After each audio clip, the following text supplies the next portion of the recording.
성령의 9가지 열매에 대한 내용을 좀 살펴볼까 합니다. 첫 번째 열매는 뭡니까? 사랑. 성령의 9가지 열매 중에 첫 번째는 사랑입니다. 근데 사랑은 우리가 가장 이해하기 쉬운 것이 이미 사랑에 대해서는 성경에 자세하게 설명을 하고 있죠. 뭐라고?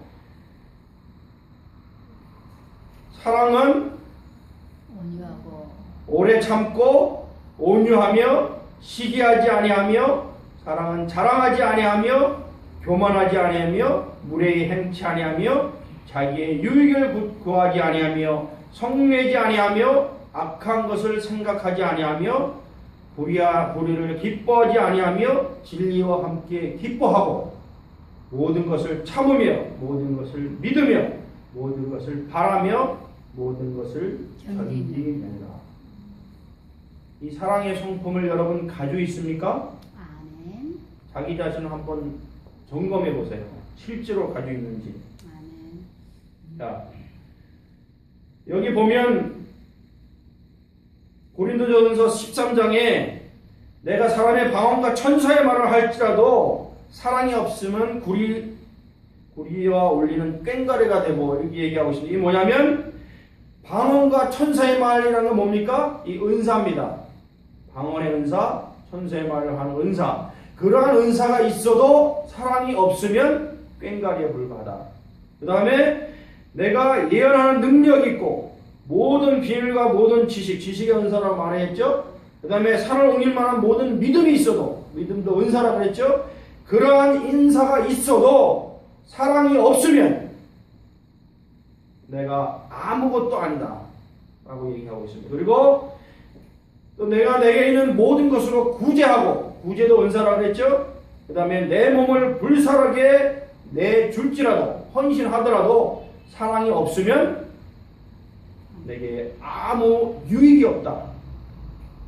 이 모든 은사도 사랑이 없으면 아무것도 아니라는 것입니다. 아무리 은사로 열심히 해도. 그래서 이 사랑의 그 열매에 그거를 자세하게 설명한 거예요. 다시 한번 읽을 테니까 여러분이 실제로 그런지 한번 점검을 해보세요. 내가 그런 사람인지. 이거 사랑이라는 성령의 열매를 이것이 사랑인데 내가 그러한 사랑을 가진 사람인지 한번 점검을 해보시기 바랍니다. 여러분 오래 참습니까? 여러분 온유합니까? 여러분 시기하지 않습니까? 자랑하지 않습니까? 여러분 교만하지 않습니까? 여러분 무례히 행하지 않습니까? 여러분 자기의 유익을 굳지 않습니까? 성내지 않습니까? 자기를 점검해 보시기 바랍니다. 악한 것을 생각하지 않습니까? 생각을 점검해 보시기 바랍니다. 불의를 기뻐하지 않습니까? 진리와 함께 기뻐하고 있습니까? 아멘. 모든 것을 참으며 아멘. 모든 것을 믿고 있습니까? 아멘. 모든 것을 바라며 모든 것을 견디고 있습니까? 아멘. 여러분이 그것을 가지고 있으면 여러분에게는 사랑의 열매가 있는 것입니다. 아멘. 그것이 없으면 여러분은 성령의 열매의 가장 첫 번째고 가장 중요한 사랑의 열매가 없는 것입니다. 그러면 여러분의 신앙은 다시 시작하셔야 합니다. 그래서 이 사랑은 요한복음 3장 16절에 뭐라고 했습니까? 하나님이 세상을 이처럼 사랑하사 독생자를 주셨으니 이는 저를 믿는 자마다 멸망치 않고 영생을 얻게 하려 하십니다. 하나님의 사랑 안에 다 들어있는 것입니다. 그리고 마태복음 22장 37절에 내 마음을 다하고 내 목숨을 다하고 내 뜻을 다하여 누굴 사랑하라? 하나님을 사랑하고 그리고 내 이웃을 내 몸과 같이 사랑하라. 그것이 사랑에 대한 모든 율법의 총 결론입니다. 이 두 가지 하나님이 이처럼 세상을 사랑하사 그것이 성경 전체의 결론이고 예수님이 말한 하나님 사랑과 이웃 사랑은 이 십자가의 사랑이고 모든 율법의 완성이고 십계명에 대한 새로운 계명을 주신 십계명의 완성입니다. 이렇게 사랑이 중요한 사랑을 내가 가지고 있는지, 내가 열매로 가지고 있는지 스스로 점검해 보시고, 이 사랑이 없다면 이제 이 사랑의 열매를 맺도록 노력하시기 바랍니다. 성령님께 구하시기 바랍니다. 성령님께서 열매를 맺게 해 주실 것입니다. 자, 두 번째는 뭡니까? 희락. 희락이라는 것은 기쁨을 얘기하죠. 기쁨. 근데 이 기쁨이 세상의 기쁨과는 다른 의미의 기쁨입니다. 세상의 쾌락과는 다른 의미의 기쁨입니다. 세상에서 인간적으로 여러 가지 기쁜 일들이 많이 있을 수 있습니다. 그러나 그것을 의미하는 것이 아닙니다. 이 기쁨이라는 것은 예수님이 우리의 구세주로 우리의 모든 죄를 대속하시고 우리를 구원하셨다는 예수님의 은혜의 감사함으로부터 솟아나오는 그 기쁨. 그것이 희락입니다. 성경에서 말하는 이 기쁨은, 이 희락은 예수님의 은혜의 감사함으로 영혼 깊은 곳에서 솟아오르는 희락입니다. 그래서 사도 바울은 기뻐하라, 내가 다시 얘기하노니 기뻐하라라고 강조했습니다. 그 다음에 우리는 쾌락과 행복과 기쁨을 구분할 줄 알아야 됩니다. 세상에서 쫓는 것은 쾌락입니다. 그러나 우리가 쾌락을 아주 저버리라고 하지는 않습니다. 세상적인 죄로부터 오는 쾌락은 우리가 쫓지 말라고 하지만, 그러나 세상에서 우리가 먹고 마시고 가족 간에 즐기고 하는 그러한 건전한 쾌락은 하나님도 그것을 가지라고 얘기하십니다. 전도서에도 얘기했듯이 평범한 가운데 기쁨을 누리라고 말하고 있습니다. 그러나 그거보다 더 한 단계 높고 우리가 더 추구하는 것은 뭡니까? 행복. 행복은 이 세상 모든 사람이 삶의 목적으로 추구하는 것이 행복입니다. 여러 가지 행복이 있을 수 있죠. 또 가정에서 자녀들과의 행복, 부부 간의 사랑을 통한 행복, 자기의 일이 잘 돼서, 사업이 잘 돼서 행복을 느끼고, 대인관계에서도 행복을 느끼고, 사랑을 나눠주고 구제하고 함으로써 행복을 느낄 수도 있는데, 그것보다도 더 한 단계 높은 단계, 행복은 쾌락보다 높은 단계지만 이 세상 사람들이 다 인생의 목적으로 생각하는 행복보다도 더 한 단계 높은 것이 바로 희락입니다. 이 희락은 예수 그리스도께 감사하는 깊은 영혼에서 나오는 기쁨이 바로 희락이기 때문입니다. 그래서 이 하나님이 기뻐하시는 것이 우리의 힘이라고 얘기하고, 이 하나님으로부터 오는 기쁨, 예수 그리스도로부터 오는 기쁨이 바로 희락이라고 얘기를 합니다. 그래서 이러한 희락이 우리에게 열매로 있다는 증거는 어떻게 우리가 확인하고 체크할 수 있느냐? 그것은 우리가 만일에 시험을 만났을 때, 여러 가지 어려움과 시험을 만날 수 있습니다. 삶 속에.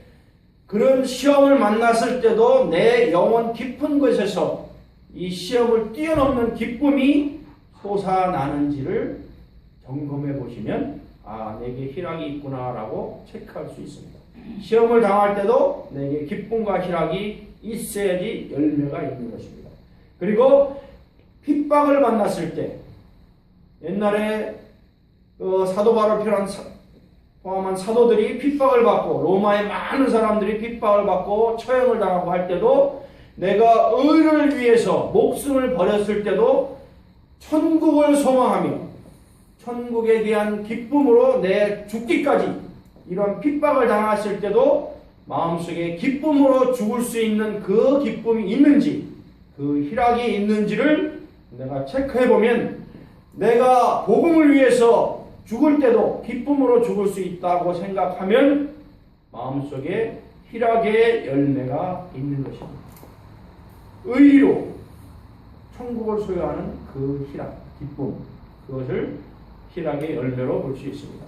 그 다음에 구원의 감격을 통해서, 그래서 제자들이 예수님 제자들이 여러 곳에서 나가서 복음을 전할 때 병 고치는 자를 막 하고 고치고 그러니까 예수님께 돌아와서 그걸 보고를 드리니까 예수님께서 너희가 기적을 행하고 병을 고친 것으로 기뻐하지 말고 뭐라고?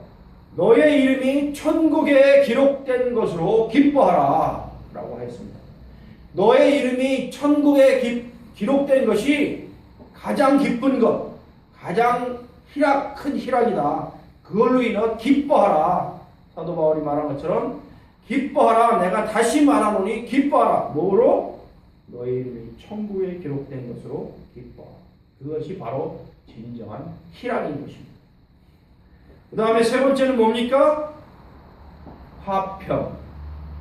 화평은 평화라고도 하고 화평, 평강이라고 하고 그 다음에 그 의미는 이 세상의 평화를 얘기하는 것이 아니라 성령을 받은 자의 내적인 평화, 속으로 아주 평화로운 그 모습과 외적인, 그거를 통해서 나오는 외적인 삶의 평화, 화평, 그것이 이 평화입니다. 화평입니다. 그래서 우리가 하나님과 원수되었을 때 우리를 하나님과 화평케 하신 분이 누굽니까? 예수 그리스도가 십자가의 죽으심으로 십자가를 통해서 우리가 하나님께 갈 수 있는 다리를 놓으셨잖아요. 그래서 우리와 하나님과의 그 관계가 아담과 하와가 죄를 짐으로 완전히 끊어져서 우리가 마귀의 자식이 되었던 그 관계를 예수님께서 마귀의 계획을 멸하시고 십자가로 우리와 하나님과의 관계를 다시 화평케 해서 우리가 무엇이 됐다? 하나님의 자녀가 됐다. 예수 그리스도는 화평케 하시는 위대하신 유일하신 분이시다 라는 것을 우리가 알아야 됩니다. 그래서 이 화평의 대상은 첫 번째는 하나님과 화평해야 되고 두 번째는 우리가 이웃과 화평해야 됩니다. 십자가의 도가 뭡니까? 하나님을 사랑하고 이웃을 사랑하고 또 마찬가지 하나님과 화평하고 이웃과 화평하고 그것이 화평의 대상이고 더 넓게 나가서는 우리가 국가 간에 또 민족 간에 화평하는 것도 이 화평에 들어갈 수 있습니다. 그런데 이 화평의 근원은 예수 그리스도의 십자가가 화평의 근원이고 예수 그리스도의 십자가로 인해서 하늘과 땅이 화평되고 사람과 사람이 화평되고 그 다음에 사람과 자연이 화평되었습니다. 그것을 우리가 알아야 됩니다. 아담과 하와가 쫓겨났을 때 인간이 저주를 받은 것처럼 자연도 저주를 받았습니다. 그래서 가시와 엉겅퀴를 내고 우리가 땀을 흘려야 먹게 되는 이 상황에서 예수 그리스도의 화평으로 인해서 사람과 자연도 회복이 된 것입니다. 그만큼 예수 그리스도의 화평은 아주 중요한 내용입니다.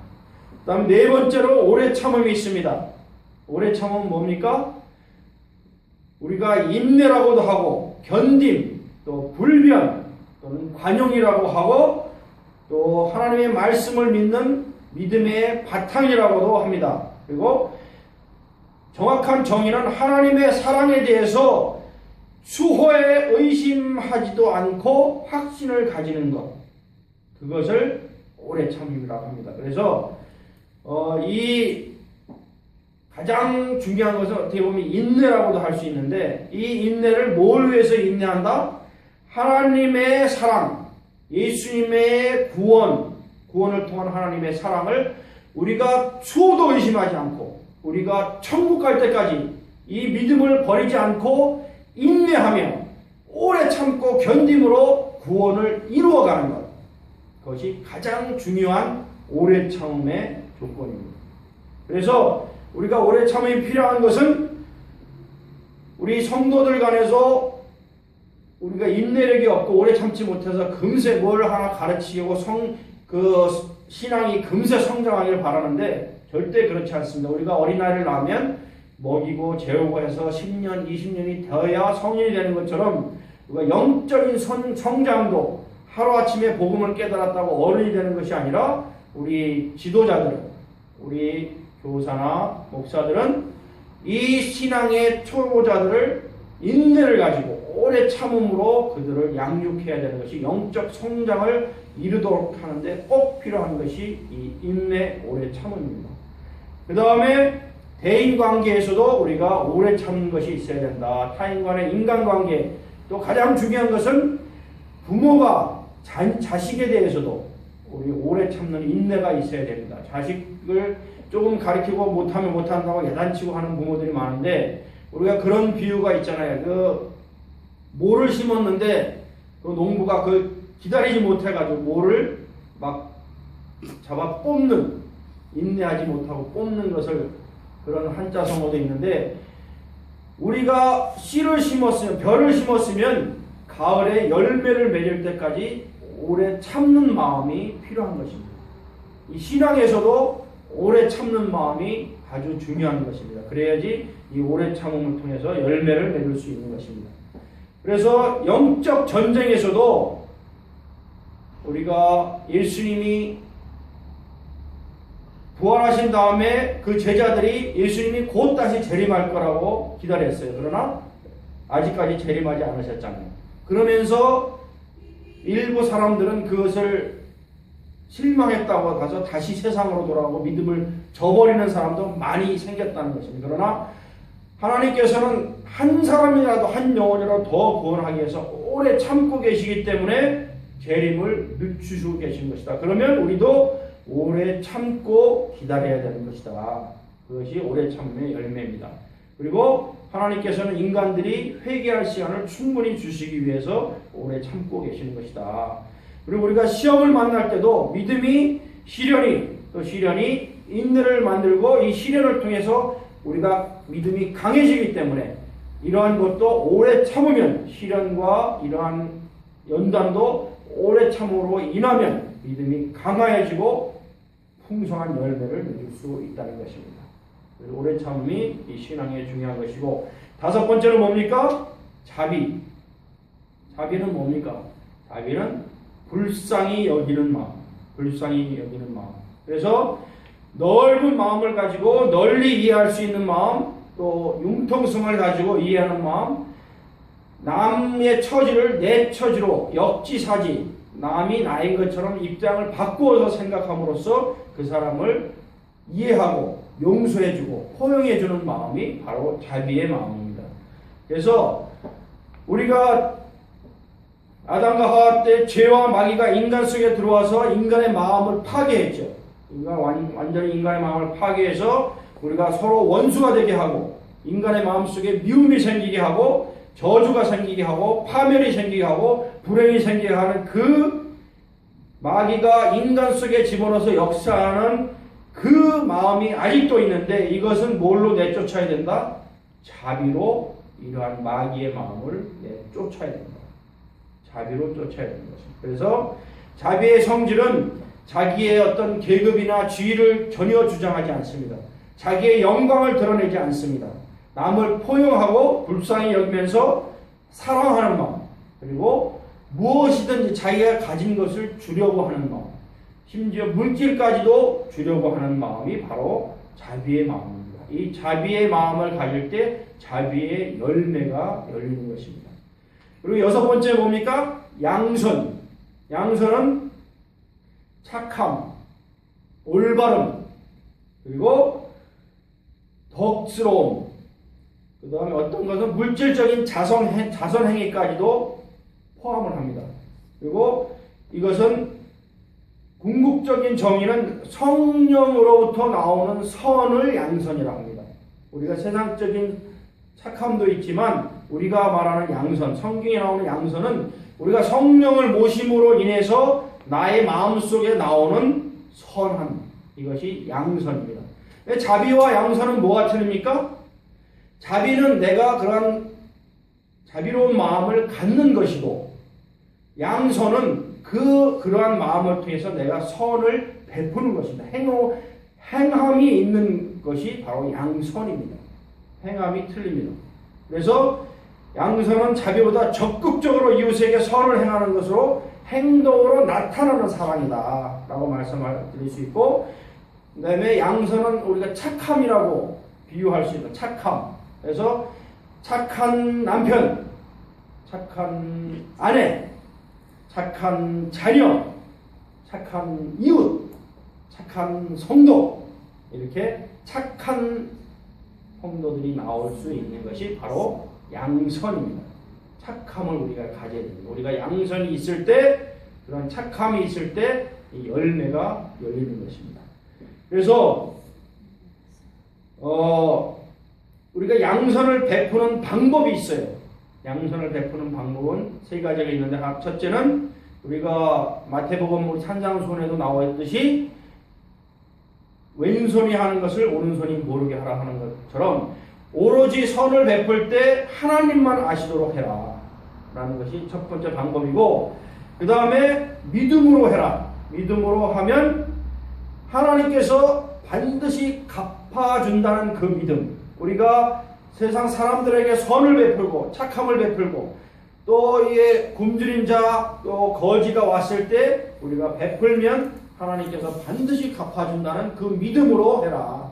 하나님께서는 우리가 헌금을 하고 헌물을 하고 또 여러 가지를 했을 때 그것이 천국에서도 다 우리가 천국의 보화에 쌓인다. 하나님께서는 반드시 그것을 상급으로 돌려주신다라는 그 믿음으로 하라는 것입니다. 그 다음에 하나님께 영광되게 하라. 이 선한 행동을 우리가 모든 것이 무엇을 먹든지 마시든지 뭘 위해서 하라? 하나님의 영광을 위해서 하라잖아. 그래서 이 양선도 하나님의 영광을 위해서 하라는 것이 바로 하나님의 말씀입니다. 자, 일곱 번째, 충성이 나옵니다. 충성은 어떠한 경우에도 변치 않는 한결같은 마음, 한자에도 가운데 중자의 마음 심자잖아요. 마음의 가운데에 말씀 안에 이룰 성이에요. 내 말씀을 이루는 것, 내가 말하는 것을 이루는 것이 바로 마음 중심으로 내가 말한 것을 이루는 것이 충성입니다. 그래서 군에서는 가장 중요시하는 게 충성입니다. 경리할 때 항상 충성 이렇게 하는 것이 군대의 경례입니다. 그래서 이 충성은 믿음, 신뢰, 신용, 확신 이런 의미를 다 포함하고 있습니다.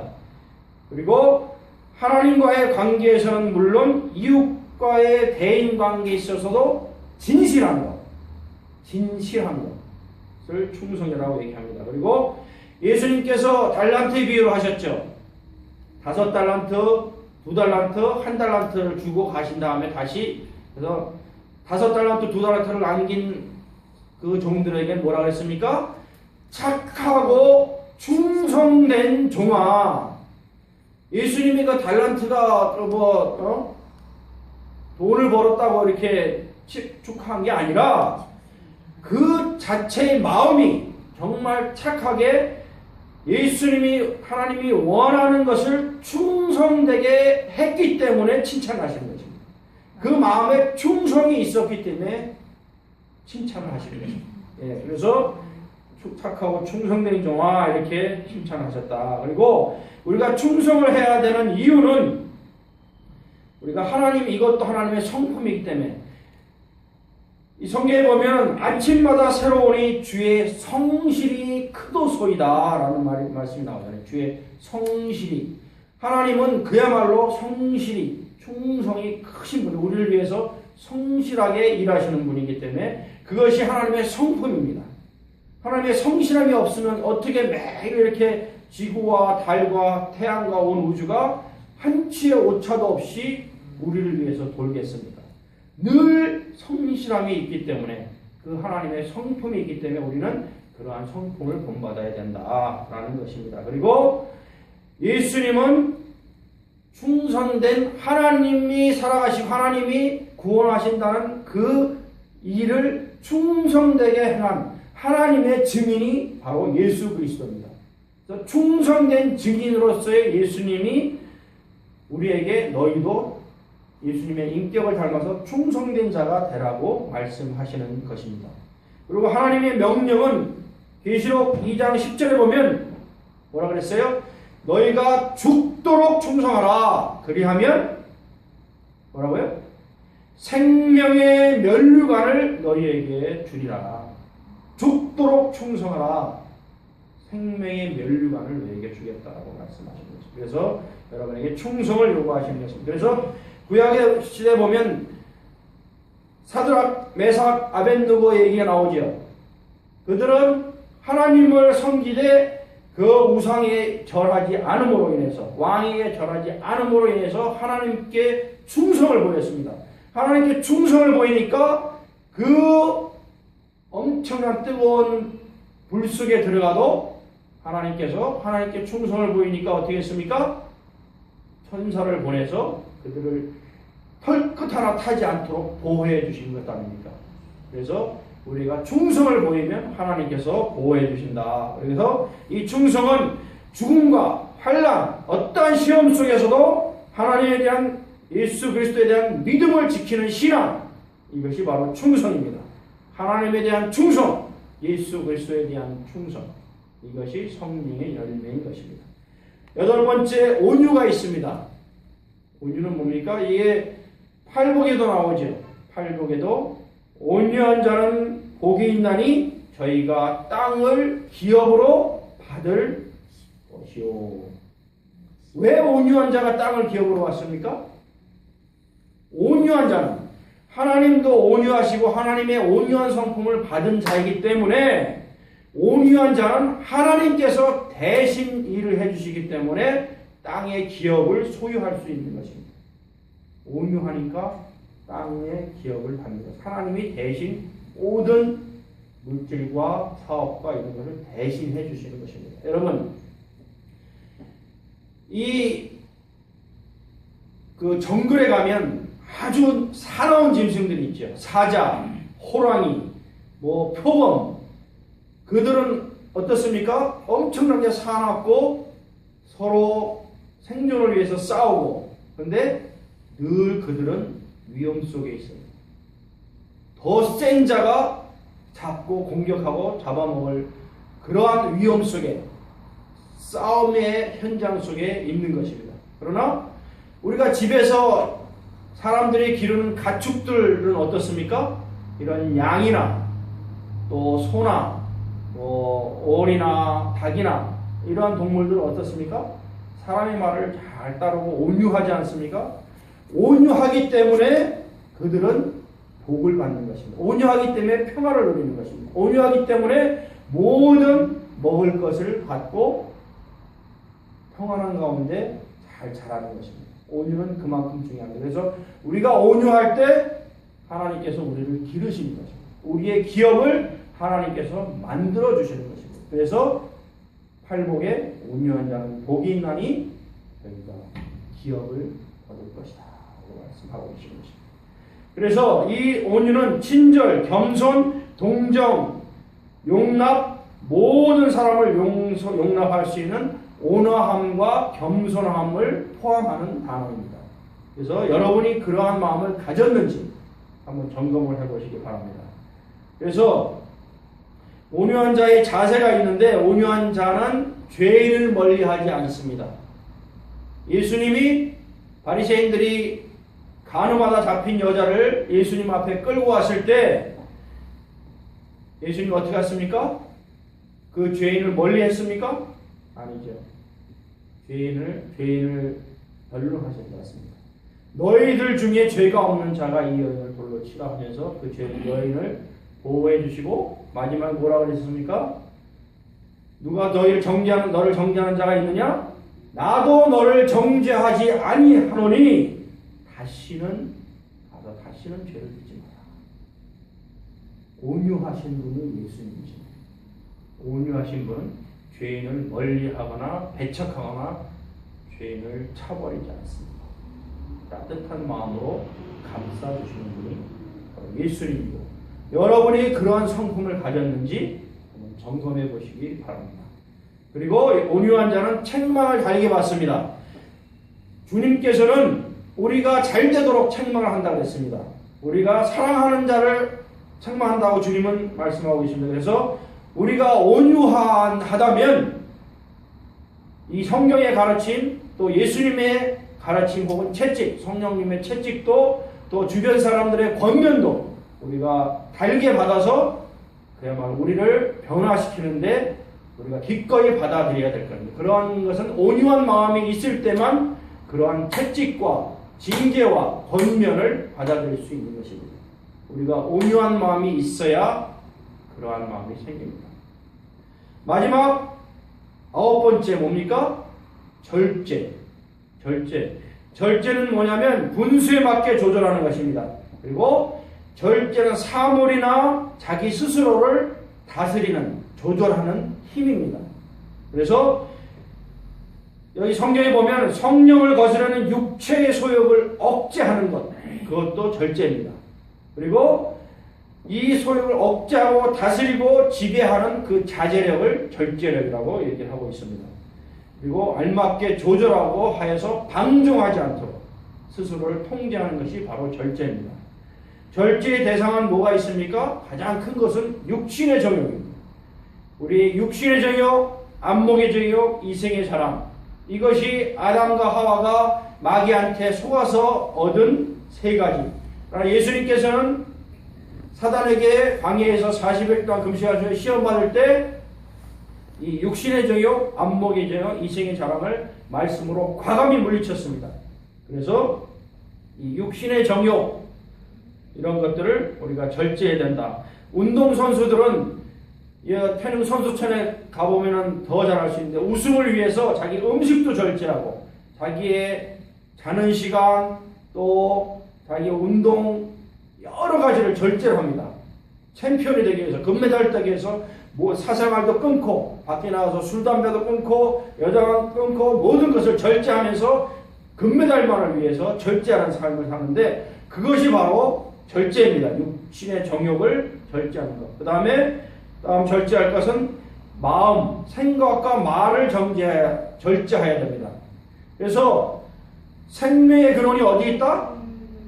생명의 근원이 마음에 있다. 너희 마음에 있으니 너희는 마음을 지키라고 하지 않습니까? 그리고 우리 말이, 혀의 권세가 사람을 올가맨다고 그러잖아요.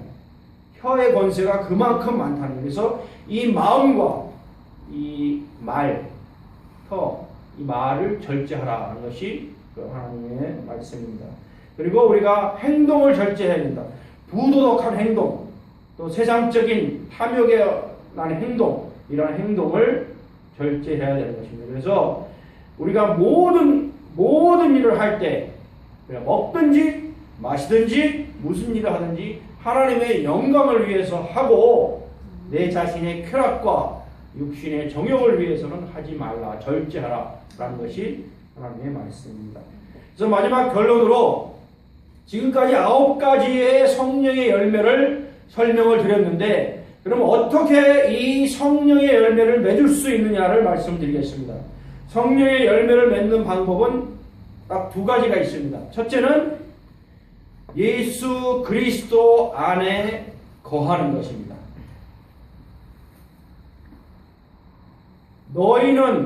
나는 포도나무여 너희는 가지니